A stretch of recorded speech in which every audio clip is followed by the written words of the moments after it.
Ang mabuting balita ng ating Panginoon ayon kay San Mateo.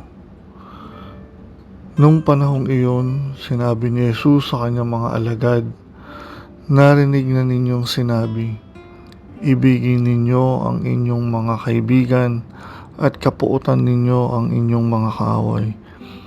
Ngunit ito naman ang sabi ko, ibigin ninyo ang inyong mga kaaway at idalangin ninyo ang mga umuusig sa inyo, upang kayo'y maging tunay na anak ng inyong amang nasa langit, sapagkat pinasisikat niya ang araw sa mga masasama at sa mabubuti.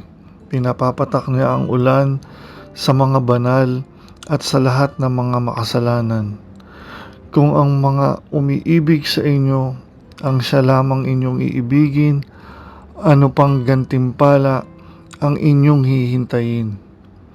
Hindi ba't ginagawa rin ito ng mga publikano? At kung ang binabati lamang ninyo ang inyong mga kapatid, ano pang higit kaysa sa iba ang inyong ginagawa? Ginagawa rin ito ng mga hintil, kaya dapat kayo'y maging ganap gaya ng inyong amang nasa langit." Mga kapatid, ang mabuting balita ng ating Panginoon.